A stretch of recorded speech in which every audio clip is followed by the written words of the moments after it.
रामकृष्ण हरी. अनिल सावंत आध्यात्मिक कथा चॅनलमध्ये आपलं स्वागत आहे. आज आपण लिंब येथील विष्णुलक्ष्मी मंदिरामध्ये प्रवचन करणार आहोत. आणि आपण बघताय पाठीमागं माझ्या दिसतंय की विष्णुलक्ष्मीच्या मंदिराच्या बरोबर पाठीमागं कृष्णा नदी संत वाहते आणि समोर एक सुळका नावाचा एक डोंगर दिसतोय बघा. निसर्गाचं सानिध्य एवढं छान आहे इथं. आणि तुम्ही मागचा जर देखाव पाहाल तर डोळ्यांना अगदी शांत होऊन सुखावून जातोय. कारण म्हटलं जातं की कृष्णा नदी संत वाहते कृष्णामाई. पुराचं पाणी चालू आहे आणि आपला हा व्हिडिओ या मी एका विष्णुलक्ष्मी मंदिराच्या एका चौकटीमधून जुन्या मी हा व्हिडिओ आपला प्रक्षेपित करत आहे. आजचं आपलं प्रवचन आहे ज्ञानेश्वरीमधील 15वा अध्याय आणि पहिलीच ओवी आहे.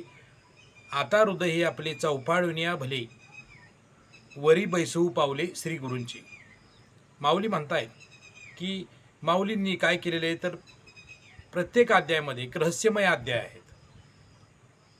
वाचावी ज्ञानेश्वरी डोळा पाहावी पंढरी असं म्हणतात. खरंच आहे ते. आणि या भक्ती कशी करावी आणि भक्तीच्या माध्यमातून परमेश्वराच्या जवळ कसं जावं ही माऊली आपल्या ग्रंथामधून सांगतात. जन्माला आल्यानंतर एकदा तरी ज्ञानेश्वरी वाचावी आणि डोळ्यांना पंढरी पाहावी असा उल्लेख शास्त्रामध्ये सुद्धा आढळतो. या ओवीच्या माध्यमातून माऊली सांगतायत की गुरु कोण असतो.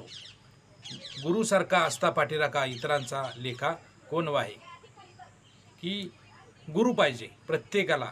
भक्त असेल साधक असेल तर त्याला गुरुशिवाय ती साधना होत नाही. आणि गुरुशिवाय कितीही तुम्हाला ज्ञान असेल तर ते फोल ठरतं. आज आपण एक चरित्रकथा सुंदर अशी चरित्रकथा पाहणार आहोत. आणि ती चरित्रकथा आहे आपल्या संत मुक्ताबाई यांचं. निवृत्ती ज्ञानदेव सोपान मुक्ताई ही 4 भावंड संन्याशाची मुलं म्हणून हिणवलं जात होतं. आणि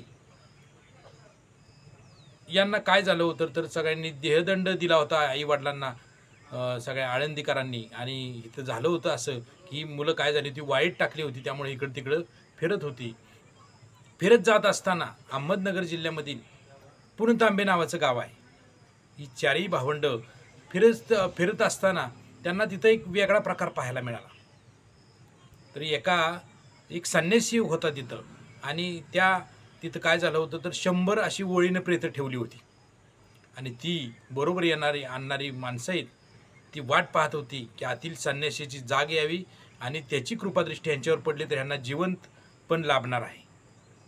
कारण तो योगी काय करत होता तर त्या समाधीतून उठून नुसती नजर फिरवली तर ती प्रेतं उठून बसत होती असा बोलबाला होता. आणि होताच तो योगी.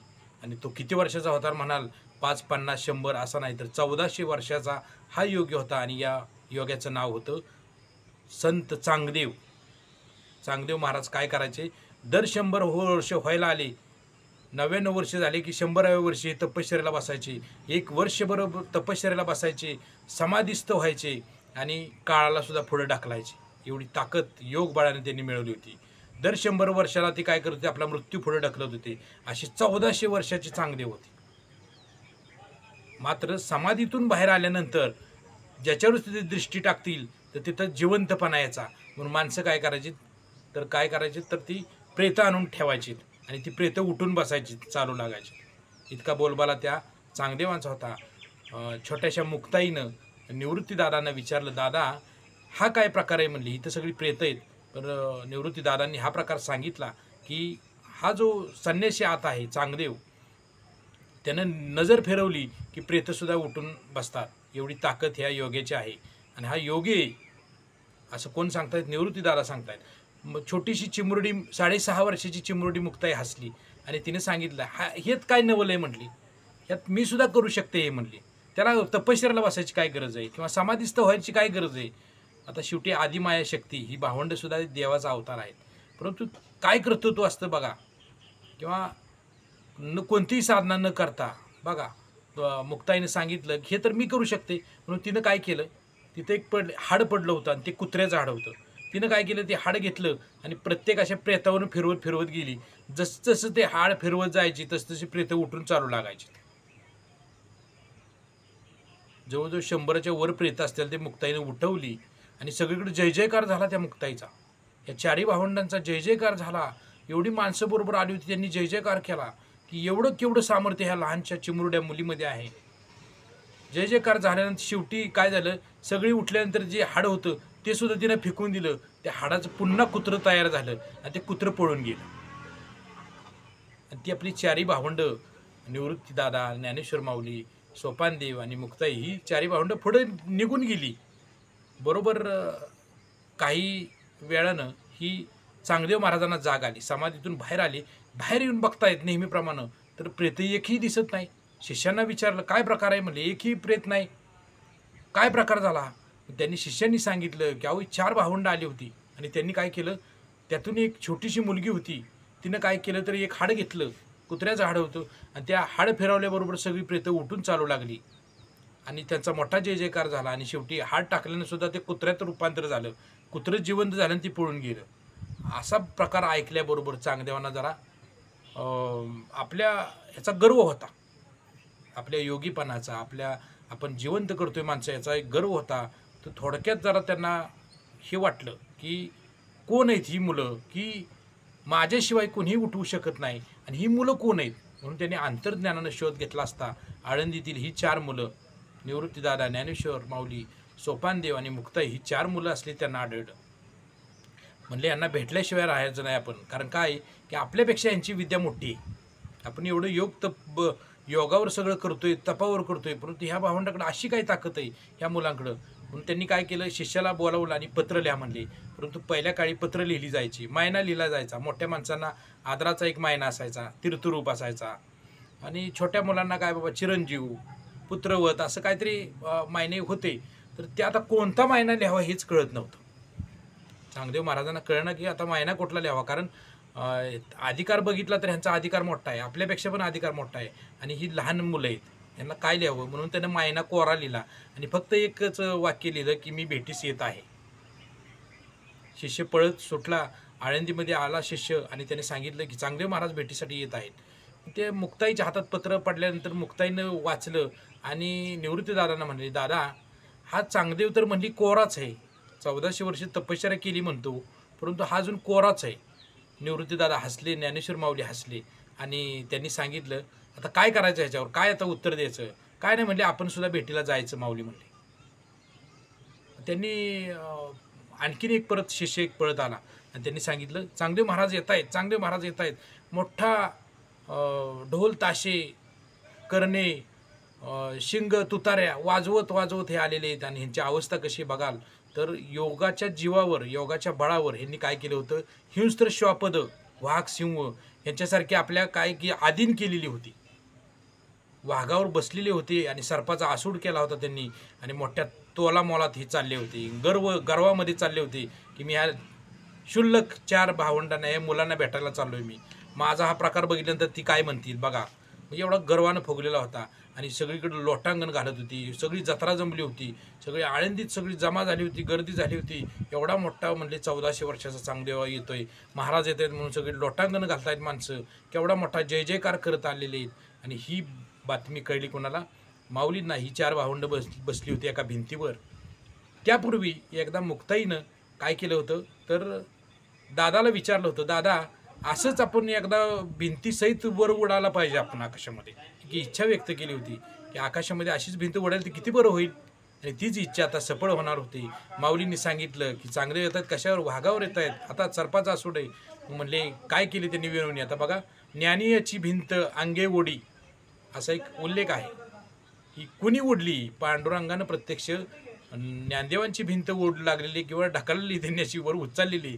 त्यांनी सांगितलं की मला, ज्ञानेश्वर माऊलींनी सांगितलं की हे माई तुझ्याशिवाय आम्हाला आता तारणार कोण आहे, चल म्हणले आपण चांगदेवांना भेटायला जायचंय. तत्काळ काय झालं तर ती भिंत कडकड कडकड वाजली, हल्ली जागेवरून आणि आकाशपंते उडायला लागले. मुक्ताई सुद्धा खुश झाली आणि 4ही भावंड एका मागोमाग बसलेली भिंतीवर, भिंत सुद्धा आकाशाकडे उडाली आणि एखादं विमान स्थिर व्हावं, स्थिर जावं तसं या आकाशपंथावर लागलेली आहेत. हळूहळू चांगदेवांच्या समोर आली आणि तत्काळ खाली उतरली. चांगदेवाने हा प्रकार बघितला आणि आकाशपंथाकडे बघितला. आकाशाकडे बघितल्याबरोबर चांगदेवांना त्यांचा गर्व हरणच झाला. कारण म्हणले मी तर ह्या सजीव प्राण्यांना अधीन करतोय, माझ्या योग बळावर अधीन करतोय, परंतु निर्जीव भिंत यांनी चालवली, केवढा मोठा अधिकार यांचा. त्यांनी काय केलं तर वाघावरून उडी मारली, हातातला सर्प टाकून दिला आणि पळत पळत आले आणि चारी भावंडांच्या पुढे लोटांगण घातलं आणि नतमस्तक झाले आणि सांगितलं की मी तुम्हाला ओळखू शकलो नाही, मला माफ करा, आपला अधिकार खूप मोठा आहे. मग एवढे 1400 वर्षे जगलेले चांगदेव जर 14 वर्षाच्या ज्ञानेश्वर माऊलींच्या पुढं नतमस्तक होत आहेत, निवृत्तीदादाच्या पुढं नतमस्तक होत आहेत, सोपान देवा पुढं बरोबर होत आहेत आणि छोट्याशा 6.5 वर्षाच्या मुक्ताई पुढं सुद्धा लोटांगण घेत आहेत. किती मोठं आश्चर्य. सगळे आळंदीकर बघत होते. मोठा जय जयकार ह्या चारी भावंडांचा झाला आणि एवढं कौतुक झालं की हा चांगदेव सगळा गर्व हरणच झाला की आपण इतक्या वर्षे तपश्चर्या केली पण आपला काही फायदा झालेला नाही. ही मोठी श्रेष्ठ आणि योगी मुलं आहेत. त्यांनी काय केलं तर तिथं सेवाच करू लागले. चांगदेव महाराज तिथं थांबले, सगळं शिष्य परिवार सोडून दिला आणि तिथंच म्हणले मी पर्णकुटीमध्ये राहतो आणि त्यांची सेवा करू लागले चारी भावंडांची. त्यांना कळलं की आपण आता काय, आपण आपल्या हातामध्ये काहीच राहिलं नाही, आपण इतके वर्ष फुकटच काळाला पुढे ढकलत होतो, मृत्यूला पुढे ढकलत होतो. परंतु आता आपलं कसं आहे, आपल्याला आता शरणागती पत्करली आणि तिथंच राहू लागले. एक दिवस मुक्ताई स्नानाला गेली होती आणि अचानक चांगदेव महाराज आत आले आणि पुढं आल्याबरोबर त्यांनी काय केलं तर लाजले आणि बाहेर आले. मुक्ताईची आंघोळ झाली आणि चिमुरडी मुक्ताई बाहेर आली आणि तिने काय म्हणावं मुक्ताईनं, हात निगुऱ्या, तुला अजून गुरु नाही, ज्याला गुरु नाही त्याला काय म्हणतात निगुऱ्या, तू निगुरा आहेस म्हणली, अजून तुझ्यात अजून सर्वात्मक भाव तयार झाले नाही, स्त्री पुरुष भेद अजून तुझ्या नजरेमध्येच आहे. ज्यावेळी तुला सर्वात्मक भाव होईल त्यावेळेला तुझं कुठेतरी कल्याण होईल. मग काय करावं म्हणले, चांगदेव महाराजांनी माफी मागितली. काय करू म्हणले तर तुला सर्वात्मक भाव येण्यासाठी त्यांनी सांगितलं की तुला गुरुची गरज आहे. त्यांनी साक्षात 6.5 वर्षाच्या मुक्ताईची पाय धरले. मुक्ताईने काय केलं तर आपला हात डोक्यावर ठेवला आणि शक्तिपात घडवून आणला. शक्तिपात घडवून आणल्याबरोबर चांगदेव महाराजांना शक्तिपात झाल्याबरोबर त्यांना ज्ञान पण बरंच झालं. गुरुचा हात डोक्यावर पडल्यानंतर काय होत नाही. 6.5 वर्षाच्या मुक्ताईनं 1400 वर्षाच्या चांगदेवांना बोध केला आणि ती गुरु झाली. कुणाची? चांगदेवाची. चांगदेव म्हणतायत आजी जन्मा आलो, गुरुपुत्र झालो मुक्ताईचा.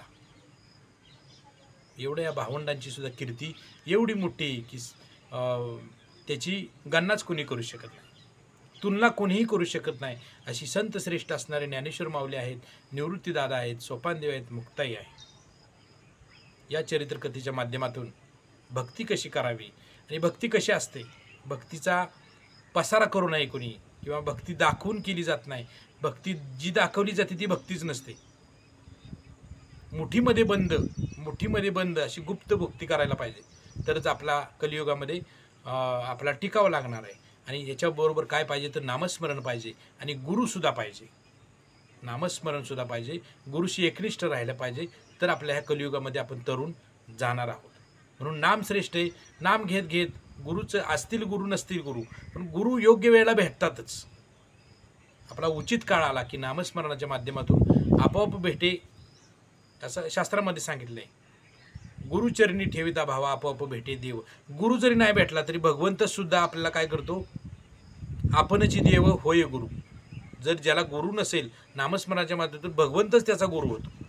म्हणजे अशा बऱ्याच हे आपल्या कथा आहेत आणि अशा सुंदर सुंदर गोष्टी मी आपल्या पुढे घेऊन येणार आहे. आजची आपली कशी संत कथा वाटली ही मला कमेंटमध्ये सांगा. रामकृष्ण हरी म्हणा. आणि आपण जर माझ्या चॅनेलला नवीन असाल तर लाईक करा, सबस्क्राईब करा. रामकृष्ण हरी.